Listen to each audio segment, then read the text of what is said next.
Seu direito. Juízes, promotores, advogados, defensores, todos em um debate para esclarecer o seu direito de consumidor. Seu direito em tupi.am, tupi.fm. Hoje conversando sobre educação financeira com o Carlos Batalha, que é o gestor da Escola de Educação Financeira, a doutora Larissa Davidovich, que é defensora pública, e a doutora Adriana Raeder, que é psicóloga. Bom, eu falei aqui do Astrelgésilo de Ataíde. Até o final do programa eu vou aprender a falar o nome dele, né? Direitinho. Que conseguiu construir o prédio da Academia Brasileira de Letras, acho que é uma coisa fantástica, não é? E que dava o exemplo pessoal dele, da vida dele. Recomendava, inclusive, olha, você quer viver confortavelmente na velhice? Guarde 30% do seu salário. De tudo que você ganhar, aliás.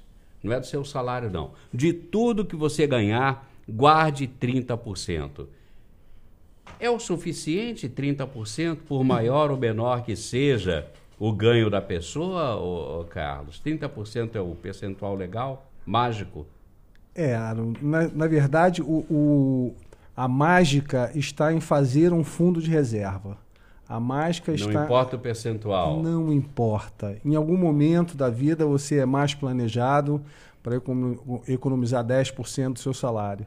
Em outro momento você está mais organizado e pode economizar 20%, 30% do seu salário. A prestação da casa própria é um exemplo, né? Que normalmente 30% é uma reserva construída para pagar a prestação da casa própria. Então, na verdade, eu ainda não encontrei ninguém que pudesse colocar um percentual mágico nessa relação de poupança, que na verdade é isso, né? Esse hábito de poupar. Nossa reserva de poupança é baixíssima, né? Enquanto em outros países que são menos dependentes, a reserva de poupança é altíssima. Então tá aí, uma fórmula mágica. Saiba construir um plano de poupança. Qual é o país hoje que tem o povo que mais tem poupança? O Japão. O Japão. O Japão hoje... O Japão tem aposentadoria, tem INSS, inclusive Previdência Social. É um problema para eles isso. Não tem. É ter excesso de poupança, ter esse muito grande acúmulo de guardado é um problema. Mas o que eu perguntei ao senhor é se o Japão ele tem o INSS lá deles, sim, que garanta a previdência, a aposentadoria, sim, do trabalhador. Sim. Porque há quem diga que o brasileiro não poupa, por isso que ele sabe que compulsoriamente é descontado um percentual do salário dele todo mês, que é destinado à Previdência Social para garantir a sua aposentadoria. E que aí o camarada ele já vai trabalhar pensando assim, não, quando eu me aposentar eu vou ganhar X, né? Vou ganhar tanto.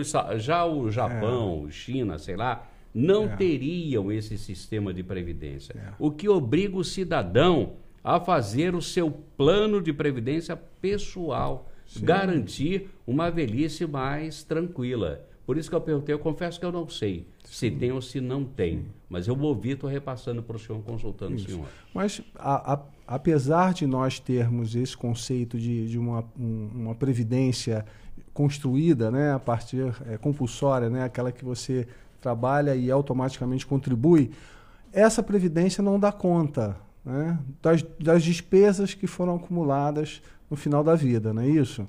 Então, mais um motivo para a gente ter um outro plano de poupança, que pode ser uma previdência privada, né? Mas, enfim, construir algo além do que a gente sabe como certo, que é a nossa aposentadoria, né, do INSS. Né? Então, o Fundo de Previdência do Governo do Estado, onde a escola está inserida, né? Inaugurou a Escola de Educação Financeira justamente com esse objetivo, de atender um grupo de segurados, né, aposentados, pensionistas, que não estavam se preocupando muito com esse momento da vida, que é a aposentadoria. É chegar lá no final, né, e saber que tem algum, a gente costuma chamar de pé de meia, né? Algum recurso, né, para situações inesperadas, né, principalmente. Qual é a média de idade dos alunos lá Olha, escola? Hoje é incrível. É uma escola tão democrática, e que bom que seja assim, né? Que ela consegue atender alunos de 15 a 80 anos. Na sua grande maioria, de 30 a 50 anos, é uma frequência maior, né? Na sua maior parte, mulheres, um pouquinho mais. As mulheres ganham um pouquinho na frequência em relação aos homens, mas ainda é um público muito dividido. Isso mostra que a população, o brasileiro tem que aprender em qualquer idade. Né? Independente... Eu vejo que as mulheres também são mais frágeis, digamos assim, nesse aspecto, viu, doutora Davidovich? Eu já estou aqui incomodada, né, aqui esperando a minha vez de falar, porque assim, porque na verdade eu acho que não é que as mulheres, essa fama, assim, brincadeiras à parte, que a mulher é gastadeira, que ela é consumista, é claro que eu não vou ser aqui também hipócrita, dizer, a gente não gosta de uma bolsa, de um sapato, a gente não precisa de um sapato novo, que a gente essa frase, né, mas eu preciso, né, a gente é comum ouvir, mesmo tendo 30 pares, aquele, né? Mas eu diria que, assim, eu vejo que não há um perfil tão objetivo e declarado em relação às pessoas que procuram tanto a defensoria quanto a escola. Eu diria que talvez o público feminino ser maior pode ser por... Não que elas gastem mais, tá? Eu acho que a gente não pode sair dessa premissa e nem que elas estejam mais endividadas. Porque os estudos apontam justamente que há uma coisa muito equiparada nas pesquisas que a gente conhece, entre homens e mulheres. Tem um equilíbrio muito grande. Acho que as mulheres, talvez, elas tenham menos vergonha de procurar essa ajuda, de buscar esse apoio. Eu acho que para o homem, eu falo como defensora que atendo essas pessoas, em alguns casos eu sinto um constrangimento daquele pai de família a gente sabe que tem isso na sociedade, né? Que é aquele que é o varão, que tem que prover o sustento da sua família. Ele chegar perante a defensora, chegar na escola e dizer, olha, eu fali, eu não tenho mais condições de dar conta da minha família, para ele pode gerar um sentimento de fracasso, né? Então, acho que esse alerta é importante para a gente falar, até para os homens aqui, eu deixo o meu recado para eles, que eu acho que o primeiro passo de enfrentar o problema é a gente aceitar que ele existe. Né? Senão a gente sair dessa inércia. Não, eu vou buscar ajuda psicológica, vou buscar ajuda na escola, vou buscar a defensoria para dar uma orientação jurídica. Eu acho que vergonha é aquele que está aí, que não busca. Esse tem que sentir vergonha, que não quer pagar, que está ali com as dívidas, mas está deixando tudo para lá. Eu acho que essa pessoa que quer ajuda, que quer sair daquela situação, eu acho que ela não tem que ficar com vergonha de ir à escola. Acho que ela tem que buscar, assim. E eu falando da escola, a gente está falando tanto da escola, e eu vou te dizer, Haroldo, que é uma escola linda. Ela é novinha, ela é uma escola física, com salas de aula, com professores voluntários que vão lá. Que maldade, a senhora já estudou lá? Eu sou professora, mas eu estou precisando também frequentar alguns cursos. Então, eu já falei com Batalha que, assim, vai ficar um pouco chato eu ser aluna e ser professora, mas tudo bem, eu estou pensando em fazer isso. Mas, assim, eu acho que... de investimentos, da área de mercado financeiro. Vamos fingir, vamos pular essa parte. Mas, assim, até falando de investimento, eu queria fazer um parênteses sobre essa coisa do 30%, desse exemplo. De guardar 30%. Tudo que a gente ganha. Me incomoda também um pouco, assim, a gente ter metas irreais. Sabe? Metas que a gente não possa cumprir, porque aí gera uma frustração. Eu já olhei aqui dentro do estúdio, quando a gente falou 30%, eles já fizeram assim, 30% não vai dar, entendeu? Não dá pra mim também não, Haroldo. Se eu guardar 30% do que eu ganho, eu não pago as minhas contas. Então, eu acho que assim, eu tô dizendo isso pra gente mostrar que o importante é essa mentalidade, essa mudança de mentalidade que a gente tem que guardar. Agora, se vai ser 5%, se vai ser 10%, que ótimo que seja 30%, mas que a gente não se sinta frustrado se a gente só conseguir guardar, por exemplo, 5%. Já é uma mudança de comportamento importante. A doutora Larissa Davidovich, de passagem, falou ali que o homem é mais resistente a procurar ajuda porque sente vergonha, sente um constrangimento maior, fica encabulado de dizer, puxa, eu quebrei, eu estou falido, eu estou mal, eu estou devendo. Por que isso, hein, doutora Adriana? Eu concordo inteiramente com essa colocação da Larissa e eu explico isso de uma forma que é muito cultural, né? O homem como provedor, né? Vamos voltar no tempo, desde a caverna, né? A mulher ficava cuidando dos filhos enquanto o homem ia caçar, né? Isso, simbolicamente, na nossa sociedade hoje, ainda acontece dessa forma. E o homem precisa desse prestígio. De uma maneira geral, vamos pegar o exemplo do trânsito, né? Também aproveitando, falando do meu exemplo pessoal, né? Se tem que parar na rua pedir informação, abre a sua janela e você pergunta, né? Porque há esse constrangimento. De uma maneira geral, vamos pegar um outro exemplo, medicina mesmo, né? Geralmente, os homens que vão buscar fazer um check-up num especialista, muito incentivado pelas mulheres, namoradas, mães, porque pedir ajuda é como se ele sentisse menos, né? Porque no psiquismo fica assim, eu tenho que dar conta de tudo, eu tenho que ser o provedor, eu não falho, eu não erro, eu não adoeço. Sou forte. Principalmente na área falo da psiquiatria e da psicologia, que é mais sutil ainda, né? Que ainda tem, às vezes, o preconceito disso, então eu não estou louco, não é para mim, é para o outro. Esse constrangimento, então, se percebe nas áreas econômicas, né, e do direito, mais ainda na área psicológica, né, ou psiquiátrica. Então, tem a ver com a cultura, né, com a formação, né? Mas, claro que com os avanços que nós temos também da posição da mulher no mercado de trabalho, isso vem diminuindo, né? Muitas famílias já dividem as despesas, já tem uma outra composição. O que eu posso falar em relação ao gênero, que eu costumo falar muito nas aulas, assim, há uma diferença na compra do gênero. Geralmente, mulheres, né, compram mais assim nas lojas, tendem mais a comprar maquiagem, joia, sapato, bolsa e roupa, nessa categoria. E os homens gostam muito de comprar pela internet, né, e mais ligado a eletrônicos. Né? Eu dou o exemplo seguinte, porque isso gera sempre um conflito familiar se um dos cônjuges é mais centrado, mais equilibrado, e o outro não é. Se ambos são, então estamos todos, né, no mesmo pacote. Mas quando um é mais centrado e o outro não é, o que costuma acontecer? Por exemplo... Dá até separação. As mulheres, funciona assim, as mulheres compram bastante.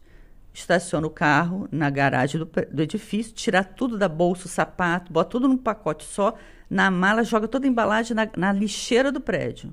Para subir só com a bolsinha. Quem nunca? Quem nunca? Então, quem nunca?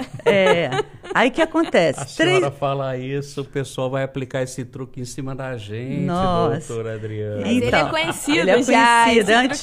Já é conhecido, aí o que acontece? Né? 3 horas da manhã, todos dormindo, o marido dormindo, ela vai pé ante pé na garagem, pega aquela bolsinha, abre o armário e guarda tudo. As bolsas, sapatos, mistura lá com o que já tem. Mulher ardilosa. Não, todas. Ou a grande maioria. Então, aí o marido convida para jantar. E ele olha e fala, não é possível, outra bolsa? Ela fala, que isso? Não, mamãe me deu no Natal do ano retrasado. Ainda tira uma onda com o marido. Você que só pensa no total, não olha o detalhe, não repara em mim. E essa blusa? Não, troquei com uma colega. Troquei, me emprestou. Né? Você não repara em mim. Banca isso pro marido. E o inverso, né? Maridos, né? Dá o exemplo do celular, que gosta muito e está muito atualizado. Combina com o porteiro, dá R$50 pro porteiro, fala assim, quando a minha encomenda chegar, não entrega, guarda aqui na mesa do porteiro, quando eu chegar, você entrega para mim, né? Faz isso por mim. O porteiro, né, ganhou uma gratificação, obedece. Aí ele chega do trabalho, o porteiro, doutor, aqui sua caixinha. Na portaria ele abre, bota na lixeira lá de baixo, já troca o chip do celular e sobe com outro celular. No mesmo jantar, que ele reparou na bolsa, ela falou, e você? Outro celular novo? Não! É uma rifa lá no trabalho. O homem adora rifa, né? Rifa tudo. Moto, se pudesse, rifava a sogra, rifava, né? Não, foi uma rifa, ganhei numa rifa. Ou então fiz um negócio com um colega meu, ele ficou com o meu relógio, eu troquei, tem isso também, eu troquei, né? Então é dessa forma que começa a aparecer no sintoma que vem relativo à compra compulsiva, a mentira. E quando a mentira é descoberta, cria no casal aquela sensação de insegurança, que não é mais aquela pessoa sincera. E aí, como o senhor chegou ao ápice, né, da separação, é porque vão ter esses desgastes muito cotidianos, na medida que a compra compulsiva é um transtorno de repetição. Não é feito uma única vez. Repete, repete, repete. Então, eu acho bacana a mesa, porque nós abordamos todas as áreas possíveis de ajudar uma pessoa, né? A pessoa chega super endividada na defensoria, a defensoria faz um excelente trabalho, reorganiza a vida, negocia as dívidas, negocia os juros, ela sai tranquila, né? Na escola ela vai aprender a fazer o seu planejamento, o seu orçamento, a escola tem cursos para adolescente, para a dona de casa, né? Para o próprio casal, né? Das despesas pessoais. Mas tudo isso trata o sintoma, não a causa. que falamos anteriormente, que é a autoestima baixa, os valores, eu preciso ter para ser, preciso me ver com a tal roupa, tal bolso, tal carro, o celular da última marca, da última versão, para que eu tenha um valor, para que eu seja respeitado, porque, no fundo, essa pessoa não se admira, não se respeita, ela é vulnerável ao olhar do outro, à opinião do outro, né? Então, eu acho que no nosso grupo assim, é trabalhar a causa, né? E, em relação às outras áreas que podem importantemente ajudar, né? E muitas vezes o que a gente vê aparecer é isso. As pessoas passam, né? A defensoria dá esse apoio inicial, a pessoa super endividada, ela está muito tensa, muito nervosa, dá esse apoio, indica... No próximo bloco, ficou faltando a gente dizer o que é exatamente a Escola de Educação Financeira, onde ela funciona, quanto é que eu tenho que pagar? Né? Pô, quanto é que eu tenho que pagar? Que eu quero aprender a movimentar meu dinheirinho e tal, as minhas economias. Então, e se já... Casos de gente que foi curada, não, qual foi o termo que a senhora usou, doutora Adriana? Ter controle. Controle. Chegou ao ponto de ter controle. A se controlar na escola de educação financeira. Isso tudo a gente vai conversar no próximo bloco. Cara, tem gente querendo saber, Haroldo, onde é que eu vou estudar isso? Eu quero aprender, né? Até eu também quero saber. Próximo bloco. Seu Direito. O debate que ajuda o consumidor a saber mais sobre seus direitos.